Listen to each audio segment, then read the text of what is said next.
सर्वावतार धर्तारं मुक्ति मुक्ति प्रदायकं वंदे हम श्रेष्ठ देवांतां हरि कृष्णं मनोहरं वर्णिवेशरमणीय दर्शनम् मन्दहासरुचिराननाम्बुजं पूजितां सुरनरोत्तमेर्मुदा धर्मनन्दनमहं विचिन्तये। ॐ अवतारिणे श्री स्वामिनारायणाय नमो नमः। हरि कृष्णाय नमो नमः। पूर्ण पुरुषोत्तमाय नमो नमः। सहजानंद स्वामी महाराज, हरि कृष्ण महाराज, लक्ष्मी नारायण देव, नर नारायण देव, गोपीनाथ जी महाराज, राधा रमण देव, मदन मोहन जी महाराज, अष्टभंजन देव, विघ्न विनायक देव, ओम उमापति महादेव।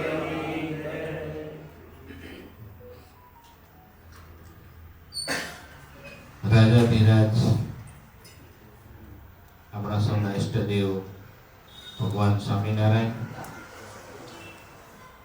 सभा में उपस्थित पूज्य दर्शन स्वामी, हरिदास भगत, श्रीजीना लाडीला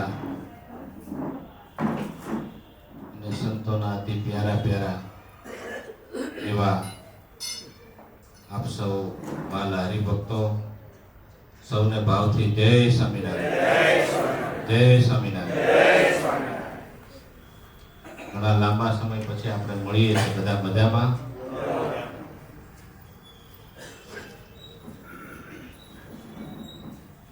કોઈને કઈ તકલીફ કે દુઃખ નથી ને?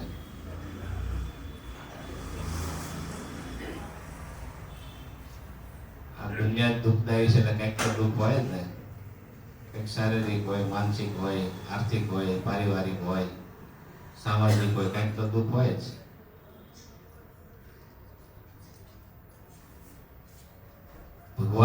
ભગવાનના ચરણમાં ખરું સુખ છે, સાચું સુખ ભગવાનની કથા વાર્તામાં છે, ભજનમાં છે, સંત સમાગમમાં છે। ત્યાં ક્યારેય દુઃખ ના આવે। ભગવાનને સંતનો આશરો છોડો એટલે તરત દુઃખના ડુંગરો જ છે દુનિયામાં। તો વાલા ભક્તો, આપણે ઘણા સમય પછી ભેગા થઈએ છીએ। ઘણો ટાઈમ થઈ ગયો, સભા નથી થઈ। અમે તમને જ્યાં જઈએ ત્યાં યાદ તો કરીએ જ છીએ, કારણ કે તમે બધા જ ભગવાનના પ્યારા છો, એટલે અમારા હૃદયના પણ બહુ દુલારા છો, એટલે અમે જ્યાં જઈએ ત્યાં યાદ કરીએ છીએ। પણ ઘણા ભક્તો એવા છે કે અમે યાદ ન કરીએ તો પણ યાદ કરે એવા અહીં સભામાં બેઠા છે। અને ઘણા ભક્તો એવા છે કે સભાનું આયોજન થાય ત્યારે જ આવે, પછી આખો 2 મહિના, 6 મહિના, 4 મહિના કે જે મહિના જાય યાદ જ નથી કરતા, જાણે હાવ ભૂલી જ ગયા હોય એવું। એને આત્મીયતા ન કહેવાય। કદાચ સંતો બહાર છે તો ભાઈ યાદ કરવા જોઈએ, મેસેજ કરવો જોઈએ, ક્યારેક ફોન કરવો જોઈએ। માનો કે ફોન એવું હોય કે ભાઈ સંતો બીજી હશે ને ફોનની અનુકૂળતા નહીં થાય તો મેસેજ, કેમ છો, શું છે, એને આત્મીયતા કહેવાય। ધ્રુવ ભગત એવા ઘણા ભક્તો બેઠા છે કે જે 15 દિવસ, મહિનો ના થાય તેમને ચિંતા થાય કે સંતો ક્યાં હશે, શું કરતા હશે, કેમ હશે। સારો સત્સંગનો પ્રવાસ રહ્યો। એમાં એક બહુ મોટું વિઘ્ન આવ્યું હતું, પણ મહારાજની દયાથી એ દુઃખનો ડુંગર દૂર થઈ ગયો. દુઃખના વાદળા થોડાક આવ્યા હતા. આપણા પૂજ્ય શ્યામ સ્વામી એમને 4-5 દિવસ પછી જ અમેરિકામાં આવ્યા પછી માઇન્ડનો સ્ટોક આવ્યો હતો. ઉંમર તો હજી નાની છે, અત્યારે તો સમય એવો છે ને કે શું થાય કે નક્કી નહીં. ભગવાનની દયા એવી થઈ કે જો રાતના સમયે જો એ સ્ટોક આવ્યો હોત અને 64 કલાક તમને સારવાર ના મળી હોત તો ખબર નહીં શું પરિણામ થાત. પણ એ સ્ટોક આવ્યો 11-12 વાગે સવારે. અમે એક જગ્યાએથી આપણા મનોજભાઈ પટેલ વડોદરાવાળા, તમે ઘણા બધા ઓળખો છો એમને, એમના જમાઈને ત્યાં જ અમે ઉતર્યા હતા કરણકુમારને ત્યાં. અને ત્યાંથી મનોજભાઈનું ઘર અડધો કલાક દૂર. એટલે અમે સવારે બટાકા પૌવાનો નાસ્તો કરીને પછી સાંજે જમવાના હતા. એટલે હું, શ્યામ સ્વામી, એક ગુણસાગર સ્વામી છે વિરસદના, એમના જમાઈ કરણકુમાર, આપણે ત્યાં ગાયક આપણે ઘણીવાર કીર્તન ગાવા માટે આવ્યા છે દીપકભાઈ, અમે બધા 4-5 જણા એક ગાડીમાં કરણકુમારને ત્યાંથી મનોજભાઈને ત્યાં પધરામણી ગયા. મહારાજ કેટલા દયાળુ છે અને ભગવાન કેવા પરચા પૂરે છે, અને આપણને ભગવાનનો વિશેષ મહિમા થાય એટલા માટે હું આ વાત તમને કરું છું. અને ભગવાને જે શ્યામ સ્વામીની કેટલી સેવા લેવાની હશે, એટલે ભગવાને એમને બચાવ્યા એની હું તમને વાત કરું છું. અડધો કલાક દૂર હતું, ત્યાં અમે પહોંચ્યા મનોજભાઈને ત્યાં ઘરે. મનોજભાઈનું ઘર આ કેમ અમારો નિવાસ એક દાદર કરીને ઉપર છે, એમ એપાર્ટમેન્ટમાં રહે છે, તો દાદરો ચડવો પડે. તો કોઈ હરિભગતનો શિકાગોથી ફોન આવ્યો તો હું વાત કરી પછી મેં આપ્યો શ્યામ સ્વામીને. શ્યામ સ્વામી દાદરમાં વાત કરતા કરતા આવ્યા અને જ્યાં દાદર ચડીને પછી સોફાને એવું રાખ્યું હતું ઘરમાં, ત્યાં પહોંચ્યા ને એ સોફા હતા ને બાજુમાં એ થોડીક પ્લાસ્ટિકની 2-3 ખુરશી પણ હતી. એ ખુરશી પાસે જ બેસી ગયા, દરવાજા પાસે ખુરશી હતી ત્યાં બેસી ગયા. મનોજભાઈ કીધું કંઈ સોફા પર બેહો ને, પણ ત્યાં સુધીમાં તો એમને એકદમ કોમા જેવામાં વહી ગયા, ચક્કર આવવા મળ્યા. ખુરશીમાંથી ધીમે ધીમે અમે જોયું કે અમે બધા ઊભા થઈ ગયા અને અચાનક જ આમ ખુરશીમાંથી સરકવા મળ્યા. એટલે અમે તો બધા ભેગા થઈને, મનોજભાઈ હતા, દીપકભાઈ હતા, હું હતો, એમને ત્યાં તો કાર્પેટ હોય ઘરમાં, સુવડાવી દીધા. અને એકદમ સેન્સ નહીં બિલકુલ. અમને ચિંતા થઈ કે અમે કીધું કદાચ બીપી લો થઈ ગયો છે એવું પહેલા તો વિચાર આવ્યો. આમ શરીરમાં થોડી ખેંચ પણ આવી. પછી મનોજભાઈના જમાઈ હતા, એને ત્યાં 911 કરે, ઇમરજન્સી હોય ને તો, એટલે તરત ગાડી આવી ગઈ. 911 કર્યું. પછી પાછું અમે કીધું કે 911 કરે પછી બહુ પ્રશ્ન જાતના એક કરે આમ તેમ, એટલે પછી 2-5 મિનિટમાં પછી એને પાછું કેન્સલ કર્યું. થોડુંક લીંબુ પાણી બનાવ્યું, પાયું, પણ 1-1.5 કલાક સુધી થોડીક સેન્સ આવે પાછી જાય, થોડીક સેન્સ આવે પાછી જાય. પછી અમે નિર્ણય કર્યો કે નજીકમાં, તે દિવસે બરાબર રવિવારનો દિવસ હતો, એટલે હોસ્પિટલો બધી બંધ હોય. અહીં બી આપણે એવું હોય ને, ડૉક્ટરો રવિવાર ના હોય, પણ ત્યાં એક ઇમરજન્સી દવાખાનું ચાલુ હોય છે, અને ત્યાં સરસ નામ કહે છે એ હોસ્પિટલ. ત્યાં અને ભગવાનની કેવી દયા તમે જુઓ, એના એપાર્ટમેન્ટથી મનોજભાઈને ત્યાં હોસ્પિટલ ખાલી 5-10 મિનિટ. એટલે ફોન કર્યો, ગાડી આવી ગઈ. સોરી, અહીંથી ગાડીમાં ઊભા થાય એવું નહોતું. શ્યામ સ્વામી કે મને માથું બહુ દુખે છે, હલાય એવું નહોતું. પછી આવી પ્લાસ્ટિકની ખુરશીમાં એમને બેહાડ્યા અને 4 જણા ઉચકીને દાદર નીચેથી લાવ્યા અને એમને ગાડીમાં બેસાડ્યા. અને ઇમરજન્સી પેશન્ટ એવું કંઈક ત્યાં હોય છે, તો ત્યાં એ હોસ્પિટલમાં લઈ ગયા. ડૉક્ટરે જોયું, ડૉક્ટરે કીધું કે અહીંયા નહીં, તમારે મોટા દવાખાને લઈ જવા પડશે. એ દવાખાનું પણ નજીક જ હતું. અને ત્યાં લઈ ગયા દવાખાનામાં. ડૉક્ટરે કીધું કે 20% બચવાનો ચાન્સ છે. કેટલા ટકા? 20% બચો. તમે કંઈક કહો તો ટ્રીટમેન્ટ ચાલુ કરીએ.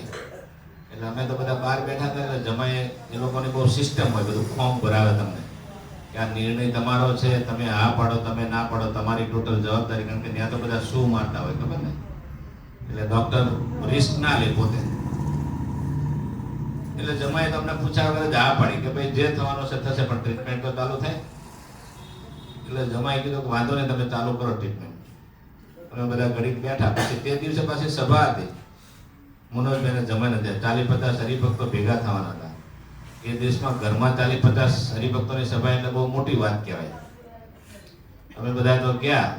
જમાઈ કીધું તમે જાઓ, અમે ચિંતા ના કરતા, અમે છીએ, હું અહીં છું. પછી અમે તો સાંજે રસોઈ સાથે સભા હતી. સભા કરી, વંદુનો પાઠ કર્યો. ડૉક્ટરોએ ત્યાં જોયું કે થોડીક નાની સર્જરી કરવી પડશે, કે સાથળમાંથી કંઈ વેઇન પાસ કરીને એવી કંઈક દવા આપે. એમાં બન્યું હતું એવું કે એમને શરીરના વાહામાં અમુક જગ્યાએ લોહી થોડુંક જાડું થઈ ગયું હતું, થોડીક ગાંઠ થઈ ગઈ હતી, અને જે આ લોહી ઠેઠ અહીં પહોંચતું નહોતું, એટલે એમને બહુ માથું દુખતું હતું, અને એ સ્ટ્રોક આવ્યો હતો એમને. ડૉક્ટરે કીધું હું એક દવા આપીશ એટલે એ ગાંઠો ઓગળી જશે લોહીની. એટલે દવા એ 3-4 કલાક 5 કલાકમાં પ્રોસેસ હોય, એ સાથકમાંથી કંઈક આપે. એટલે ત્યાં જમાઈ હતા મનોજભાઈને એમ કીધું જે તમારે કરવું હોય એ ચાલુ રાખો તમે ટ્રીટમેન્ટ. અને અહીંયા અમારી સભા વંદુનો અમે પાઠ કર્યો, ધૂન કરી. 50 હરિભક્તો કોઈને અમે ખબર ન પડવા દીધી, કોઈને કીધું નહોતું અમે, કારણ કે બધા ચિંતા કરે ને, પછી ફોન આવે અમારા પર. અમે ઇન્ડિયામાં કોઈને વાત નથી કરી.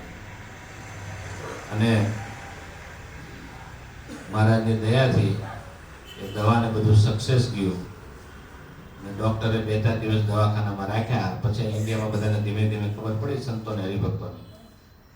ડૉક્ટરે પછી જ્યારે શ્યામ સ્વામી હાજર થયા ત્યારે કીધું કે તમારો નવો અવતાર છે.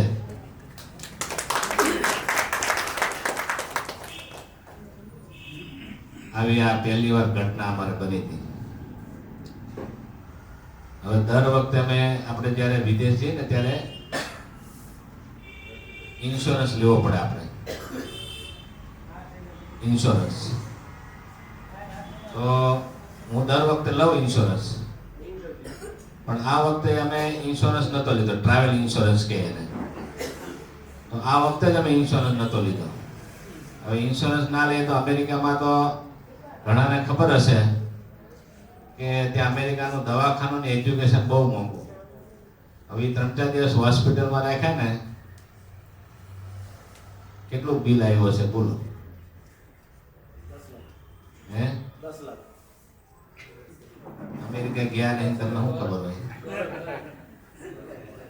70-80 હજાર $. પણ જમાઈ એવું કીધું, જમાઈને મનોજભાઈ કે તમે ચિંતા ના કરતા, અમે હવ કરશું, તમે એની ચિંતા ના કરતા પૈસાની.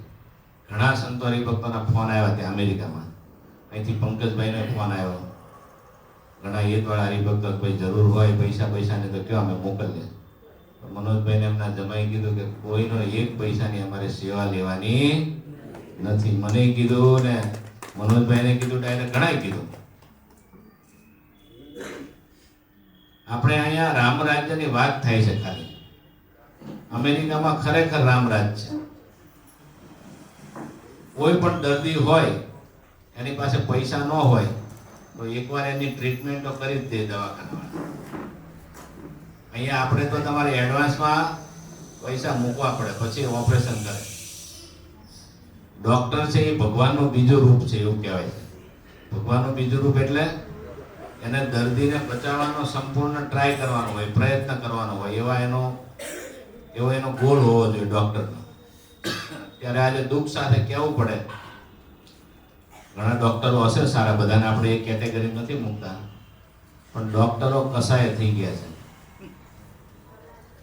એને માણસની જાન કરતા પૈસો વાલો હોય છે. પૈસો 100% એ આપવાનો જ હોય બિચારો, પણ એને ઘણીવાર આઈસીયુમાં તમને પહેલા પૈસા મુકાવે કે પહેલા 50,000 રૂપિયા ડિપોઝિટ કરો, દરરોજ ડિપોઝિટ મુકાવે. માનો કે કોઈ ગરીબ હોય, મધ્યમ સ્થિતિવાળો હોય તો ક્યાંથી વ્યવસ્થા કરે પૈસાની? એને લીધે ઘણાની જાન પણ જાય છે. કોરોનાના સમયમાં આપણને ખબર છે ઘણા બધા માણસો પૈસાને લીધે મૃત્યુને પામ્યા, કારણ કે આપે જ નહીં ઓક્સિજન. પહેલા કે પૈસા મૂકો. વિદેશમાં એવું નથી, ખાસ કરીને અમેરિકામાં. 1 પણ પૈસો ડિપોઝિટ મૂક્યા વગર બધી ટ્રીટમેન્ટ કરી શ્યામસરની. પછી ત્યાં એવું હોય કે આપણે માનો કે પે ન કરીએ, કે આપણે કહીએ કે ભાઈ ચેરિટીમાં અમારે જવું છે, એટલે એ બિલ આખું ચેરિટીમાં જાય. પછી ચેરિટીમાંથી માફ કરતા 6 મહિને વર્ષે ટોટલ બિલ માફ પણ થઈ જાય. તમને આશ્ચર્ય સાથે હું તમને કહું કે સામાન્ય કંઈક 1000-2000 કિલો જે ઇમરજન્સીની ગાડી હતી ને વાન, એના જ પૈસા ખાલી ભર્યા હતા, બાકી 1 રૂપિયો ભર્યો નહોતો. અને ડૉક્ટરે કીધું કે તમારે કશું ભરવાનું થશે $80,000.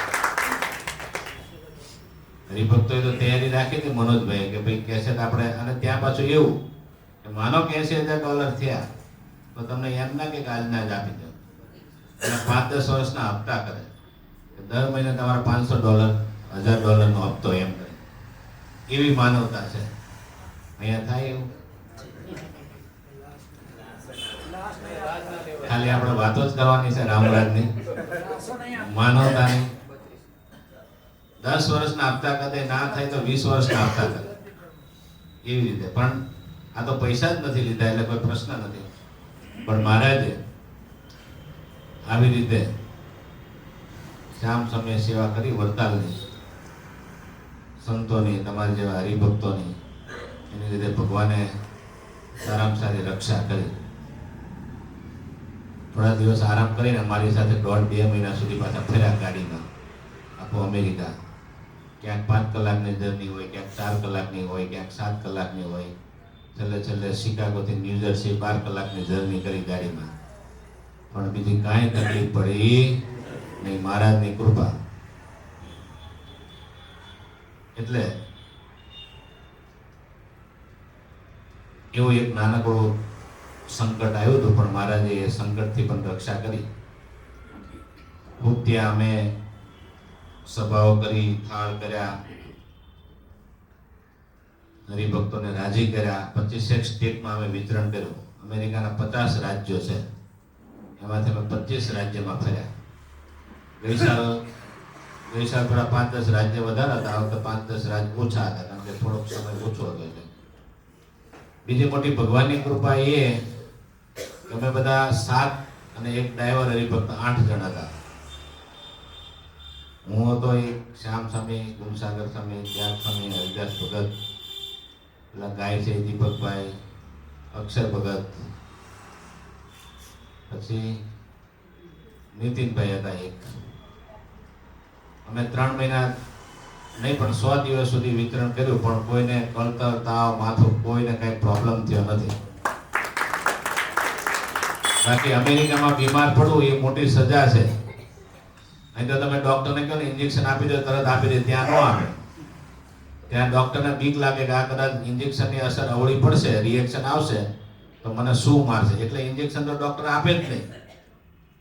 અને એપોઇન્ટમેન્ટ સિસ્ટમ ત્યાં તો માણસ અડધો મરી જાય પછી કદાચ એનો નંબર લાગે એમ. આમ સિસ્ટમ હારી ને આમ થોડીક તકલીફ પણ છે. ઇન્ડિયામાં એ વસ્તુ સારી કે તરત તમને લઈ લે, પણ પૈસાની લાઠી પડે. તરત પૈસા મૂકો, ઉધારીની વાત નહીં. પણ એકંદરે ખૂબ સારો સત્સંગ રહ્યો. ખૂબ આનંદપૂર્વક પાછા આવી ગયા. અત્યારે દિવેરમાં કન્સ્ટ્રક્શનનું કામ પણ ખૂબ સરસ ચાલે છે. સંત નિવાસનો પહેલો માળ સ્લેબ ભરાઈ ગયો છે. એવો ભક્ત નિવાસનો 2 બિલ્ડિંગ એક સાથે ચાલે છે. ભક્ત નિવાસનો પણ સ્લેબ ભરાઈ ગયો છે. હવે મહિના એન્ડ સુધીમાં 2 સ્લેબ મારી દઈશું. ભક્ત નિવાસનો, સંત નિવાસનો 2 માળનું બિલ્ડિંગ છે. પછી ધીમે ધીમે ફિનિશિંગ કરશું. કદાચ એવી ગણતરી છે કે ઉનાળા સુધીમાં 2 બિલ્ડિંગ પૂરા થઈ જાય. રાજાભાગના બધા રિટાયર જ બેઠા છે. તમારે વિશેષ મેં કીધું તો એમ ભજન ભક્તિ કરવા માટેનું સ્થાન છે. માનસિક ધીમે ધીમે તૈયારી રાખજો કે હવે વાનપ્રસ્થ થવાનું છે. હું 51 થી 75 વાનપ્રસ્થ, અને 75 પછી તો સમસ્ત સંન્યાસ. જસુભાઈ તો સંન્યાસમાં જ આવી જશે. આવી ગયા. અરવિંદભાઈ સંન્યાસ. સંન્યાસ એટલે સંપૂર્ણ ત્યાગ. એટલે એવા સરસ તમને મેં આ ભૂમિકા સાથે થોડી વાત કરી. શિક્ષાપત્રીનો 200મો વર્ષ ચાલે છે. હજી 200 વર્ષ પૂરા નથી થયા, વરતાલમાં ઉત્સવ ઉજવાઈ ગયો, કારણ કે કાર્તકી સમયમાં ત્યાં મહિમા છે, મહારાજની આજ્ઞા છે એટલે દ્વિશતાબ્દી ઉત્સવ કર્યો. થોડું મેઘરાજાએ હેરાન કર્યા, થોડા બહુ મોટા પાયે આયોજન હતું.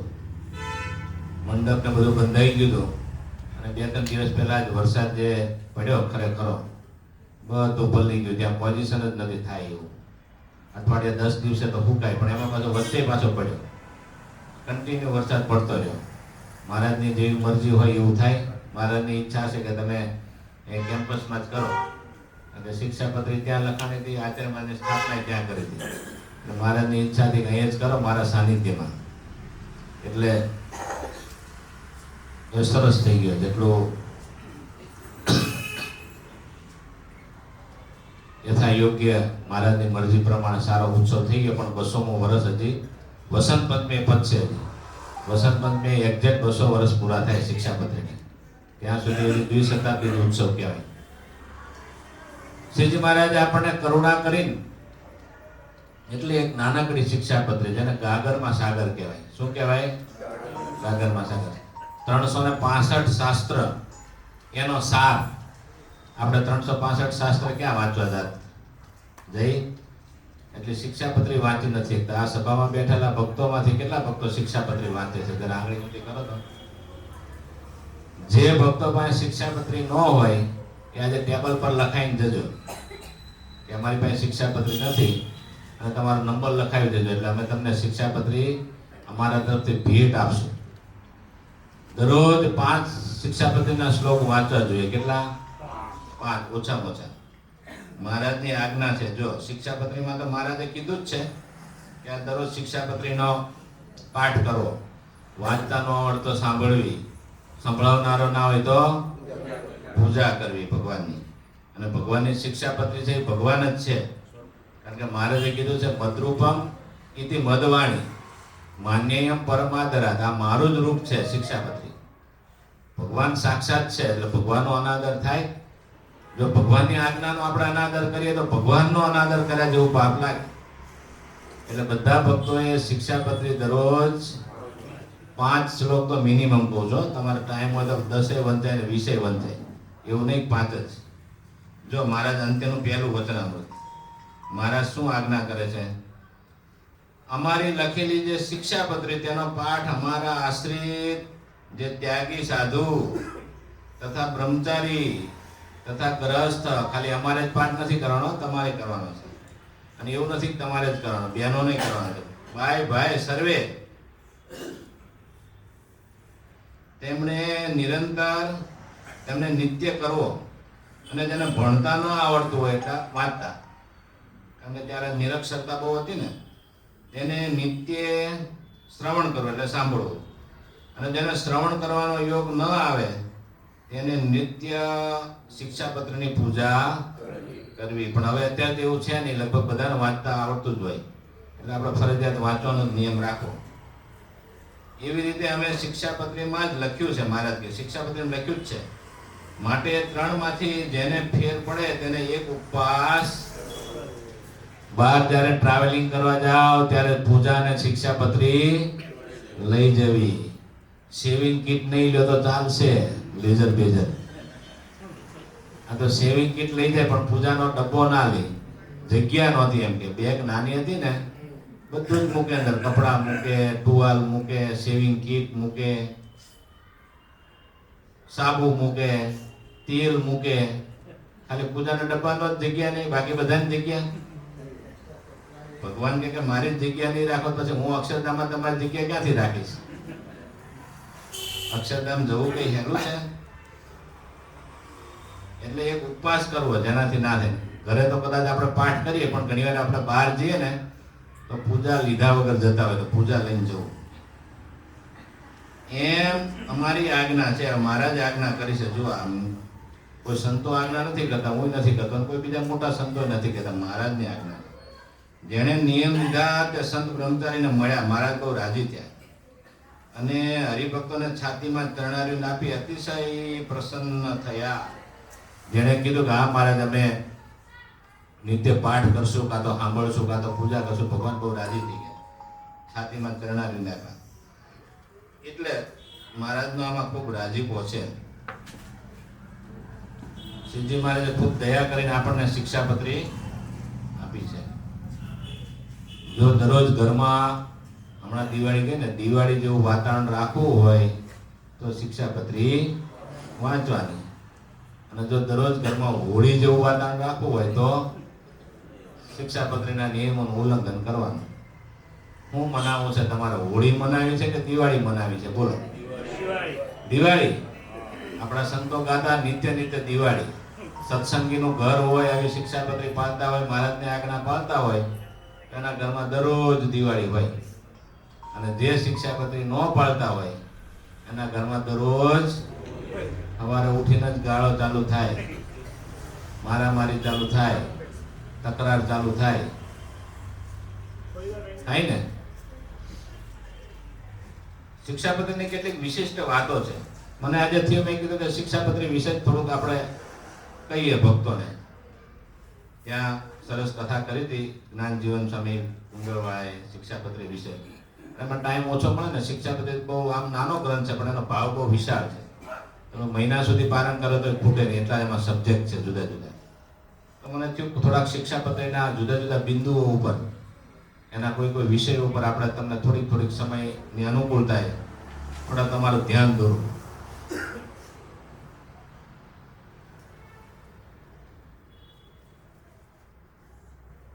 શિક્ષાપત્રી એક તો શ્રીજી મહારાજ એવું કીધું કે આ શિક્ષાપત્રી સર્વ જીવ હિતાવહ. મહારાજ ની દયા અને કૃપા એ કુવાના પાણી જેવી નથી. શ્રીજી મહારાજની કૃપા તો દરિયા જેવી અગાધ છે. ભગવાનની કરુણા દરિયા જેવી અગાધ છે. ભગવાનને એમ નથી કે માણસ જ સુખી થાય. શ્રીજી મહારાજે પશુઓની ચિંતા કરી, પક્ષીઓની ચિંતા કરી, બધાની ચિંતા કરી. બધાનું હિત કરે, માણસનું હિત કરે, પશુ પંખીનું હિત કરે, બધાનું હિત કરે. એટલા માટે સર્વ જીવ હિતાવહ. શ્રીજી મહારાજ આ શિક્ષાપત્રી બધાના હિતના કરનારી છે. મહારાજની આજ્ઞા ત્યાંથી ચાલુ થાય. ક્યાંથી? 11મો શ્લોક છે, કશ્યાપી પ્રાણીનો હિંસા. નાના એવા જૂ, માકડ, ચાચડ એની હિંસા કરવી નહીં. એના પરથી તમે વિચાર કરો કે ભગવાન સ્વામિનારાયણ કેટલા દયાળુ હશે. એને કોઈ જીવ જંતુ મારીએ એ ભગવાનને ગમતું નથી. ગાંધીજીની અહિંસા તો ખબર સમજે આપણે કે પછી આવી, પણ શ્રીજી મહારાજ પરમ અહિંસાવાદી છે, પરમ અહિંસક છે મહારાજ. મહારાજ એવું કીધું કે જે ખેડૂત હરિભક્ત હોય એ પશુ રાખે, ગાય, ભેંસ વગેરે, બળદ, પણ એનું ઘાસ અને પાણીથી એની યથાયોગ્ય સંભાવના થાય. અર્થાત તમારી પાસે પૂરતું ઘાસ, પાણીની વ્યવસ્થા હોય તો જ તમારે પશુ રાખવા, નકર રાખવા નહીં. આ કેટલી મહારાજની મોટી આજ્ઞા છે. નકર ઘણીવાર આપણે પાસે ઘાસ પાણીની વ્યવસ્થા ના હોય અને ગાયો, ઘેટા, બકરા, બળદો, ભેંસો એ રાખીએ, પછી ગાયો ભેંસો ભૂખે મળે. એમાં ભગવાન રાજી થાય? ભગવાન નો રાજી થાય. એટલે મહારાજે નાની નાની ચિંતા કરી છે. ભગવાને ક્યારેય કોઈની હિંસા કરવી નહીં.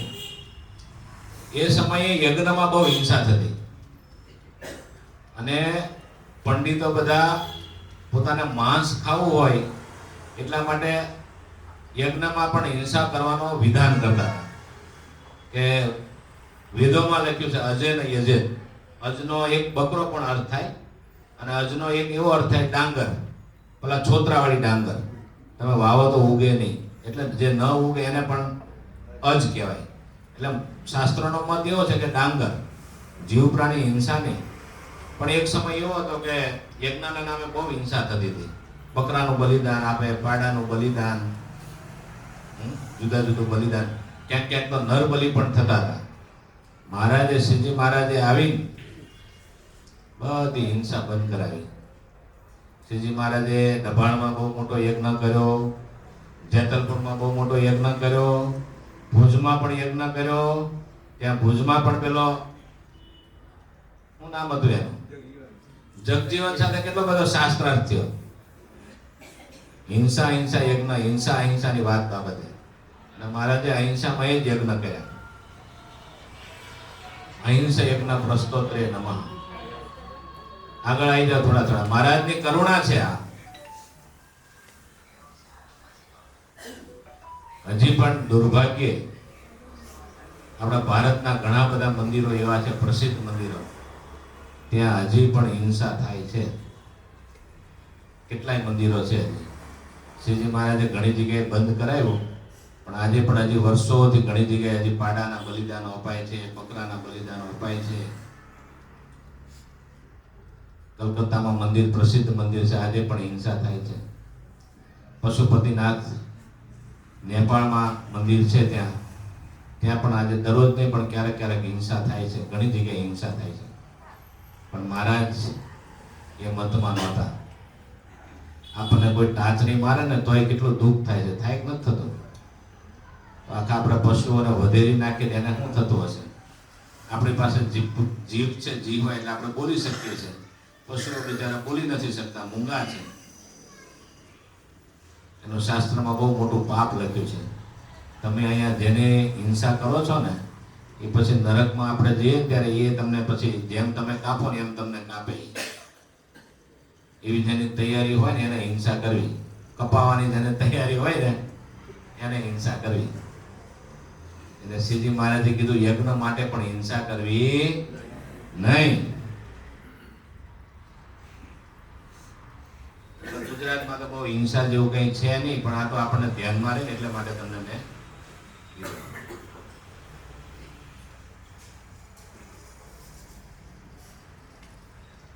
બીજી એક શ્રીજી મહારાજની આજ્ઞા છે, આત્મઘાતસ્તુ તીર્થેપી ન કર્તવ્યશ્ચ ન ક્રુધા અયોગ્યાચરણાત પાપી ન વિશોધ બંધનાદિના. ગમે તેવું પાપ થઈ ગયું હોય, અયોગ્ય આચરણ થઈ ગયું હોય, તો પણ ક્યારે આત્મઘાત કરવો. આત્મઘાત એટલે દવા પી જવી, પંખે લટકી જવું, ઘણીવાર જાતે કેરોસીન છાંટીને સળગી જવું. લોકો એક સમયે કાશીમાં કરવત લેતા હતા, ખબર છે ને? મહારાજે ના પાડી. તીર્થ સ્થાનમાં પણ હિંસા ન કરવી. સહેજે સહેજે મૃત્યુ આવે, જેમ ભગવાન આપણે સહેજે સહેજે જન્મ આપ્યો, એમ સહેજે સહેજે આપણું મૃત્યુ આવે તો ગમે ત્યાં આવે, સ્વીકારીએ છે. પણ આપણે જાતે આપણા હાથે પ્રાણ આપણે ટૂંકાવા ગમે તેવું પાપ થઈ જાય, ગમે તેવું માથા ઉપર દેવું ચડી જાય. આજે આપણે પેપરમાં જોઈએ છે કે ઘણીવાર બહુ દેવું થઈ ગયું હોય, કાં તો એવું કંઈક કામ થઈ ગયું હોય, કાં તો ફોનમાં કંઈક એવું ચેટિંગ બેટિંગ થઈ ગયું હોય, એના કારણે આજે ઘણીવાર 10મા 12માના છોકરા છોકરીઓ હોય, એને પોતાને હરખા ટકા ન આવે, નક્કી કર્યું કે આટલા ટકા આવશે, અને મા બાપે પણ છોકરા પર થોડીક રહેમ રાખવી, એને એટલું બધું પ્રેશર ન આપવું. હા, એને પ્રોત્સાહન આપવું, પ્રેશર ને. આટલા ટકા તો જોઈશે જ. એમ ઘણીવાર આપણે પ્રેશરમાં છોકરીઓને નાખીએ. ઘણા છોકરા છોકરી બિચારા બહુ સોફ્ટ સ્વભાવના હોય, એને મહેનત પણ કરી હોય, અને ટકા ઘણીવાર ન આવે, ઘણીવાર ભૂલી જાય, કારણ કે બધાનો બુદ્ધિ શક્તિ સરખી નહીં હોતી. ઘણીવાર ટકા ઓછા આવે અથવા તો ફેલ થાય. એવા કિસ્સામાં નાના દીકરા દીકરીઓ પણ આપઘાત કરતા હોય છે. ત્યારે મા બાપે બહુ પ્રેમથી, એને ટ્રીકથી, એને ભણવા માટે ચોક્કસ પ્રોત્સાહિત કરવા, એનો ઉત્સાહ વધારવો. સારા ટકા આવે તો તને હું આવું ગિફ્ટ આપીશ, બધું જ કહેવું, પણ એટલું બધું એના પર પ્રેશર ન નાખવું કે જેના કારણે એને આપઘાત કરવાનો વારો આવે. મગર એનું પાપ આપણને પણ લાગે. ને અત્યારે તો તમને ખબર છે ને, પેલી નોટ, સુસાઇડ નોટ લખીને જાય છે. અને ઘણીવાર આપઘાતનું કારણ આપણે પણ હોઈએ છે. એટલા માટે મહારાજે બીજી પણ આજ્ઞા કરી છે. કઈ આજ્ઞા? આય દ્રવ્યાનુસારેણ વ્યય કાર્યો સર્વથા અન્યથા તો મહદ દુઃખમ ભવેત ઇત્ય અવધાર્યતામ. આવક પ્રમાણે જાવક કરવી. આવક પ્રમાણે જાવક ન કરીએ તો મહારાજ કહે છે કે બહુ મોટું દુઃખ આવે. આજના જમાનામાં તમે જોઈ લો કે લોકોને કોકનું મકાન હોય, એ મકાન જોઈને પોતાની ઈચ્છા થાય હું આવું મકાન કરું. એની તો આવક હોય, એની સ્થિતિ હોય, એ કરી શકતા હોય, શક્તિશાળી હોય, સામર્થ્યવાળા હોય.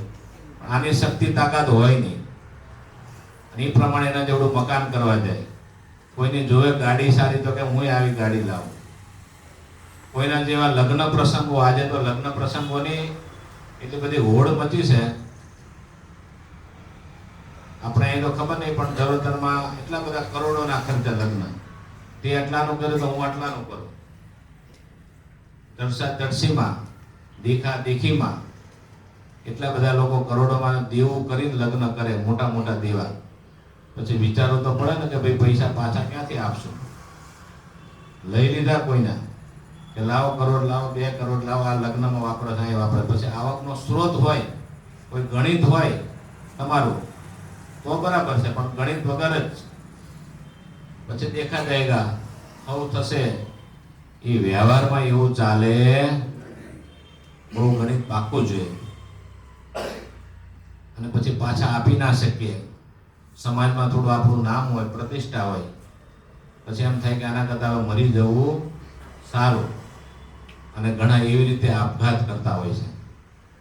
પેપરમાં તમે જોશો ને તો લગભગ દિવસે એવી ઘટનાઓ આવે છે. કેટલાક કોઈ ગળો ટૂંકો ખાઈને મરી જાય, કોઈ કંઈક કરીને મરી જાય, કોઈ રેલવે પાટે જઈને મરી જાય. એવું કરવું શા માટે? ભલે ઝૂંપડામાં તો ઝૂંપડામાં આપણી પાસે આવક છે એ પ્રમાણે સુખેથી આનંદથી સૂકો રોટલો ખાઈને છાતી કાઢી ના જીવીએ આપણે. શા માટે દેવું કરવું પડે? દેવું કરવાની મારે તે ના પાડી છે.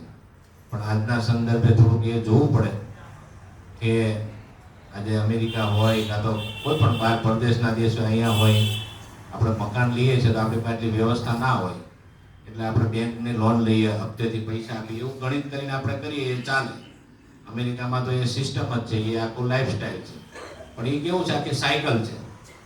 એવી રીતે હોય તો વાંધો નહીં, પણ આપણે આવકનું તો કોઈ સાધન હોય નહીં અને જાવક કર કરીએ તો એક દિવસ એવો દેવાનો ડુંગર થઈ જાય કે માણસને જીવન ટૂંકાવવું પડે. માટે મોજ શોખ, દેખાદેખી, કોઈનું જોઈને આપણે કરવાની ઈચ્છા, એ બધું સદંતર આપણે છોડવું પડે. જે છે એમાં સંતોષ, જે મળ્યો છે એમાં આનંદ.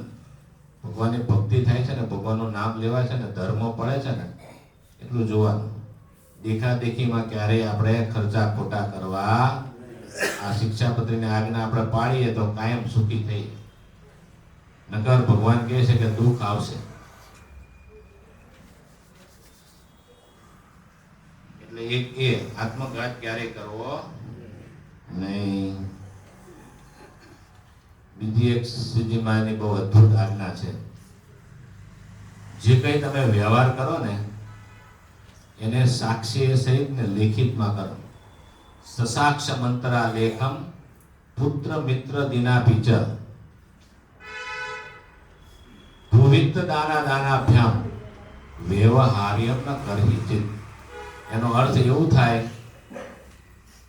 કે જમીન અથવા પૈસાની લેણદેણ હોય અને પોતાનો સગો પુત્ર હોય કે મિત્ર હોય એની સાથે પણ લેખિતમાં લખાણ કરીને પછી જ લેતી દેતી કરવી. હવે આપણને એમ થાય કે આપણો હગો દીકરો હોય એ આપણને દગો દે. અરે દે, માં તો હું હલાવો છે. હગો દીકરો દે દગો તમને. મિત્ર તો ખરેખર દે તમને દગો. એ તો દે જે તો લોભ જાગે પૈસો હોય ને. કળિયુગના 5 સ્થાન છે. કેટલા? યાદ રાખજો. કળિયુગ 5 જગ્યાએ રહે છે. નોટ કરજો, યાદ રાખજો કે ફોનમાં નોંધ કરજો. 5 જગ્યાએ રહે છે. ભાગવતમાં લખ્યું છે. એક તો દ્યુતમ એટલે જુગાર. જુગારમાં કળિયુગનો વાસ છે. પછી જુગારમાં આજે બધી જે જુદી જુદી સ્કીમ આ બધું આવી જાય અંદર. તમારો શેર બજારે આવી જાય, બિટકોઈન બી આવી જાય, પછી જે કોઈ એના રૂપ હશે મને બધી ખબર નથી, કારણ કે અમારો એ વિષય નથી, પણ ઘણા બધા કરે છે. અને ઘણા સાધુ સંતો કરે છે, ફસાઈ ગયા બરાબર. જસભાઈને ખબર હશે, એક મુંબઈથી હરિભક્ત આવતા હતા, એનું નામ દેવાય નહીં મારે. કેટલા સંતોના પૈસા શેર બજારમાં પહેલા એક બે વાર હપ્તો આપે એટલે લોભ જાગે. આ જુગારનું એવું છે ને, એટલે આ શેર બજારનું એવું છે. અને પછી તો એ ભાઈ એટલા બધા સંતોના પૈસા લઈ ગયા કે આજે એ લાપતા છે, ફોને બંધ છે, અને ત્યાં ને ત્યાં સીબીઆઈ દરોડો પાડ્યો છે મુંબઈમાં, ને બધું મોટી બધી કહાની છે. જસભાઈ પછી કહીશ તમને હું. એટલે તમારી વાત માર કરાય નહીં ને અમારી જ વાત કરાય ને. તમે પાછા વળી નારાજ થઈ જાવ તો આવો નહીં પાછા. કળિયુગના 5 થઈ ગયા. એક તો દ્યુતમ એટલે જુગાર, બીજું પાનમ એટલે જ્યાં દારૂ ને બધા નશા થતા હોય ત્યાં કળિયુગનો વાસ હોય. એટલે મહારાજે ના પાડી છે, જુગાર રમવાની ના પાડી. તમે વિચાર કરો, ધર્મરાજ યુધિષ્ઠિર કેટલા ધર્મવાળા હતા, પણ એ જુગાર એમાં ને તો હસ્તિનાપુર હારી ગયા. એકવાર હારી ગયા, પાછું મળ્યું એમને, ફરી પાછા, કારણ કે આ લત એવી છે ને, આ જુગારની લત એવી છે કે ફરી પાછું તમને પ્રલોભન થાય જ, માટે એ રસ્તે જવું જ નહીં. ફરી બીજી વાર એમાં બીજી વાર હાર્યા, પછી એમને 12 વર્ષનો વનવાસ આવ્યો, 13 વર્ષ અજ્ઞાત, 1 વર્ષ અજ્ઞાત આવ્યું. પણ જો પહેલી વાર હારે ને ત્યારે સબક શીખી ગયા હોત કે હવે આ જિંદગીમાં રમાય નહીં તો વાંધો આવત. મોટી ભૂલ કરી યુધિષ્ઠિરે. ભૂલ યુધિષ્ઠિરે કરી, ભોગવવી પડી 4 ભાઈઓને, કુંતીને, દ્રૌપદીને, બધાને ભોગવવું પડ્યું. અને એને લીધે મોટું મહાભારત થયું. તમે જો મહાભારત થવામાં આ એક જુગાર પણ કારણ છે. એટલે યુધિષ્ઠિર મહારાજ જેવા યુધિષ્ઠિર મહારાજ ફાવ્યા નહીં જુગારમાં, તો આપણે ક્યાંથી ફાવશું? કે તમે ફાવો? કોઈ ના ફાવો. એટલે જુગારથી દૂર રહેવું. એ જુગારના જે કોઈ રૂપ હોય તે, શેર બજાર હોય, કાં તો અમેરિકામાં તો કેસિનો હોય છે બહુ, અહીં હશે મોટા સિટીમાં, પણ ત્યાં બહુ વધારે રમાય કેસિનોમાં. જુગારથી હંમેશા દૂર રહેવું. 1 રૂપિયો આપણે કંઈ પરસેવાનો પૈસો છે, થોડા એવી રીતે ગુમાવી દેવાય. એટલે જુગારમાં એક કળિયુગનો વાસ છે. બીજો, દારૂપાન થતું હોય ત્યાં કળિયુગનો વાસ છે, વ્યસન થતા હોય ત્યાં. ત્રીજું, સ્ત્રીય એટલે જ્યાં વ્યભિચાર થતો હોય ત્યાં કળિયુગનો વાસ છે. અને ચોથું, જ્યાં હિંસા થતી હોય, સુના. દ્યુતમ પાનમ સ્ત્રીય સુના. સુના એટલે હિંસા. જ્યાં હિંસા થતી હોય ત્યાં કળિયુગનો વાસ છે. આ પરીક્ષિત મહારાજ કળિયુગને રહેવાનું સ્થાન આપે છે. ભાગવતમાં કથા આવે છે, પહેલા સ્કંદમાં. કળિયુગ કહે છે કે મને કંઈક સ્થાન આપો, તમે રાજા છો, તમારા રાજ્યમાં મારું સ્થાન નથી. એટલે પરીક્ષિત રાજાએ કીધું કે જ્યાં જુગાર રમાતો હોય, જ્યાં દારૂપાન થતો હોય, જ્યાં વ્યભિચાર થતો હોય, જ્યાં હિંસા થતો હોય, 4 સ્થાન તને આપું છું, તો 4 જગ્યાએ રહે. કળિયુગે કીધું કે મારો પરિવાર બહુ મોટો છે. રાગ, દ્વેષ, ઈર્ષ્યા, અસૂયા, હિંસા, કેટલો બધો મોટો પરિવાર. મારે એમ કીધું મને 4 તમે ફ્લેટ આપ્યા, પણ 4માં મારો સમાવેશ નહીં થાય, હજી 5મું સ્થાન આપો મને. ત્યારે ભગવાને 5મું સ્થાન એવું આપ્યું, સોનું, સુવર્ણ. એટલે સોનું તો એક ખાલી નામ, પણ અનિતિનું દ્રવ્ય. અનિતિનું દ્રવ્ય પછી કોઈ પણ પાસે હોય કે અનિતિના દ્રવ્યમાં તું વાસ કરીને રહેજે. ત્યારે કળિયુગ રાજી થયો કે હવે બરાબર છે, હવે મારો પરિવાર બધો એ 5 જગ્યાએ સેટ થઈ જશે. એટલે 5 કળિયુગના સ્થાન છે. હું શેના પરથી તમને કહેતો હતો? હા, સાક્ષી વગર પુત્ર ને મિત્ર હોય એની સાથે પણ વ્યવહાર કરવો નહીં. એક બહુ પ્રસિદ્ધ પ્રસંગ છે, તમને ખબર હશે કે રેમંડના માલિક હતા, બહુ મોટો એનો કારોબાર હતો, બહુ મોટો વ્યવહાર હતો. એનું નામ મને ખબર નથી, જે હતા તે જે માલિક હતા. પછી એની થોડીક ઉંમર થઈ, ઉંમર બહુ નથી થઈ, પણ એને થોડોક છોકરો હોશિયાર બહુ, એટલે છોકરા પર એમને વિશ્વાસ આવ્યો કે બધું હું સોંપી દઉં તો હું રિટાયર લાઈફ જીવું. બહુ વહેલા રિટાયર થવાનો મોહ ન રાખો, અને બધું આપી દેવાનો મોહ ન રાખો. આપણા રોટલા આપણા દવા પાણી ચાલે એટલા પૈસા આપણે છોકરા પાસે કર કરવું ના પડે, હોશિયાળા ના થવું પડે, એટલું રાખવું જશભાઈ. આપણે તો સારું છે ઘણા ભક્તોના ઘરે, પણ ઘણી વાર વિદેશમાં હોય ને તો હા મતી બગડી જાય. એટલે આપણે આપણા પૂરતું તો રાખવું જ, બધું નહીં વાપી દેવાનું. અત્યારે કળિયુગ છે એટલે રેમંડના માલિકે થોડી વધારે વહેલા નિવૃત્તિ લીધી, છોકરાના નામે બધું કરી દીધું. પ્રોપર્ટી બધી ઘણા કરોડની સંપત્તિ હતી, પૈસા, મકાનો, પ્રોપર્ટી, કંપની બધું. હવે છોકરાની મતી પકડી થોડા ટાઈમ પછી બાપાને કીધું કે હવે તમે નીકળો અહીંથી. એટલે બેટા હવે હું ક્યાં જાઉં, મેં તો તને બધું આપી દીધું કે તમે જ્યાં જાઓ ત્યાં. અને એવું કહેવાય છે કે રેમંડના માલિકને બિચારાને ભાડે ફ્લેટમાં ક્યાંક રહેતા હતા અને એટલા બધા છેલ્લી જિંદગીમાં દુઃખી થયા, છોકરાએ કાંઈ આપ્યું નહીં. બધી બાપની કમાણી હતી, બાપે ભેગું કર્યું હતું પણ બાપને કાંઈ મળ્યું. એટલે આમાં કહે છે, પણ પહેલેથી લખાણ કર્યું હોત રેમંડના માલિકે કે ભાઈ તારે દર મહિને 50,000 લાખ રૂપિયા મને આપવાના, આ મારું મકાન આમાંથી તારે મને હટાવવાનું, ને એવું બધું લેખિત કર્યું હોત મહારાજે કીધું એવું, તો શાંતિથી એમને દુઃખ ના આવે. લેખિત કર્યા વગર કરીએ એટલે આ બધું દુઃખ આવે. અત્યારે ઘણીવાર આપણે જોઈએ છે કે જમીનોમાં જે કરતા છે એમને ખબર હશે કે લેખિત કર્યા વગર તમે એને ઉપલબ્ધ પૈસા આપો અથવા તો બીજું કંઈ કોઈને સાક્ષી ના રાખો તો ઘણીવાર માણસ ફરી જાય છે કે મને તો આપ્યું જ નથી, મને તો ખબર જ નથી, એવું કહેતા હોય છે.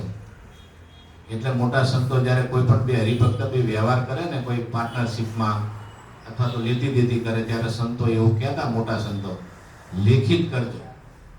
આપણે ત્યાં જૂની કહેવત છે લખેલું બોલે. આપણે જૂના તળપદી ભાષામાં એવું કહેતા, બહુ જાજુ ભણેલા નતા પણ લખેલું આગળ પડ્યું હોય તો બોલે.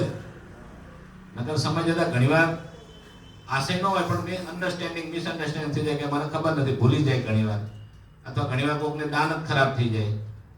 ઘણા સંભવ છે બધા થવાના. એટલે મહારાજે આજ્ઞા કરી છે એ બધાએ પાડવી આપણે. અને આવક જાવકનો હિસાબ લખો સારા અક્ષરોથી, એ પણ મહારાજે કીધું છે. બહુ સામાન્ય વ્યવહાર હોય તો ઠીક છે, પણ કંઈ બહુ મોટો આપણો આર્થિક વ્યવહાર હોય તો એને નોટમાં લખો કે ભાઈ આ આપ્યા, અહીંયા ગયા. ઘણીવાર આપણે ભૂલી જઈએ, કોઈને ઉછીને આપ્યા હોય તમે 2-5 લાખ રૂપિયા અને તમે લખવાનું ભૂલી ગયા હોય. અને ઘણું એવું થાય છે અત્યારે. આપણો ભારત દેશ તો મહાન છે, ખૂબ મહાન છે. લીધા પછી આપવાની વાત નથી.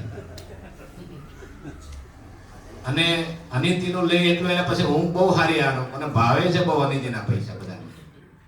ઘણીવાર માણસો કોઈને આપી દે, ઉછી ના લખ્યું ના હોય અને કરોડો રૂપિયા લખ્યા ના હોય, પછી તો ફેમિલીને ખબર હોય છોકરાને વાઈફને કાને એટલા આપ્યા છે કે મેં તો એમને આપી દીધા હતા. કારણ કે લખાણ હોય નહીં કાંઈ, એ તો એમ કે લખી દે. કેટલા માણસો બિચારા મૃત્યુ પામે એની સાથે સાથે પૈસા જાય છે એના, કારણ કે લખેલું જ ના હોય, એન્ટ્રી જ ના કરી હોય કાંઈ. એવું થાય છે ને. કારણ કે અહીંયા નીતિના પ્રામાણિકતાના પાઠ ભણાવવામાં આવે છે પણ કોઈને ભણવા. પછી રામરાજ્યની આપણે આકાંક્ષા રાખીએ, રામરાજ ક્યાંથી થાય? આવું તો રાવણના રાજમાં નહોતું. લીધા પછી આપવાના જ નહીં, અનિતિનું જ ભેગું કરવું, એવું એક લોહીમાં આપણે બંધાઈ ગયું છે. એટલે બધાની વાત નથી, જનરલ સારા બી હોય છે. અને આપણા મહારાજ તો એટલા માટે આપણને શીખવાડે છે કે ભાઈ નહીં. પછી એક મહત્વની આજ્ઞા છે શ્રીજી મહારાજની, સ્તેન કર્મન કર્તવ્યમ ધર્માર્થમપી કેનચિત સસ્વામી કાષ્ટ પુષ્પાદિ ન ગ્રાહ્યમ તદ ના ગયા. એનો અર્થ એવો છે કે ધર્મ માટે પણ ચોરી કરવી. કોઈ પણ ધણિયાતું ફળ ફૂલ પુષ્પો હોય તો એના ધણીને પૂછીને પછી જ લઈ જવી. જૂના સમયમાં શ્રીજી મહારાજ વખતે બધા સંતો હરિભક્તો મહારાજના દર્શન કરવા જતા. એટલે ઉનાળાનો સમય હોય તો તરબૂચ, ટેટી, કેરી મહારાજ માટે લાવે બધા હરિભક્તો. ક્યાંથી લાવે? રસ્તામાંથી. ત્યારે તો ફેન્સિંગ હતી નહીં, એટલે કોઈ આંબો હોય તો કેરી ઉતાર લે. પછી નદી કાંઠો નીકળે તો પછી ત્યાંથી ચીભડા લેતા જાય, તરબૂચ લેતા જાય. પછી મહારાજ પૂછે, ભગત ક્યાંથી લાવ્યા તમે આ? કે મારા જ રસ્તામાંથી લાવ્યો છું. મહારાજ કે એના ધણીને તમે પૂછ્યું? કે ના મહારાજ, એમાં શું પૂછવાનું? મહારાજ કે આ ન ચાલે, હું ના સ્વીકારો. અને મહારાજ ઠપકો દેતા. આપણે ત્યાં તો કથા એવી છે કે એકવાર મહારાજ કંઈક વિચરણ કરતા કરતા ગયા, સવારનો સમય થયો, દાંતણની જરૂર પડી. કે કોઈ જોવન પગે સુરા ખાતર કોઈ શેઢેથી, શેઢો કહે ને સૌરાષ્ટ્રમાં, એ શેઢેથી બાવળિયાનું દાંતણ કાપીને લાવ્યા. મહારાજે પૂછ્યું, ધણીને પૂછ્યું કે મહારાજ આમાં બાવળિયામાં શું પૂછો? મહારાજ કે જાઓ પાછા પૂછ્યા. પૂછવા ક્યારે? પેલો જે માલિક તો ઓળખતો હતો એને કે આ તો માથા ભારે બહુ, આ તો સ્વામિનારાયણ થાય એટલે ગધેડાની ગાય થઈ. ધ્રુજવા મળ્યા. કીધું ભાઈ તને કશું કરવા નથી આવ્યા, પૂછવા આવ્યો છે. દાંતણ તારે વાળી. અરે આખો બાવળીઓ લઈ જાવ કે માથા કોચો, આખો બાવળીઓ લઈ જાવ કે. આજે તમે મોટી મોટી સેવા લઈને આવો, અમારે પૂછવાનો ધર્મ કે નહીં, ક્યાંથી લાવ્યા? જો આવું મોટા મોટા ધર્મસ્થાનો પૂછવા આવે ને, તો એ ધર્માદાનું અન્ન ખાઈને કોઈની બુદ્ધિ બગડે. પણ આજે પૂછવામાં આવતું નથી. લાવો માલ જેટલો હોય એટલો.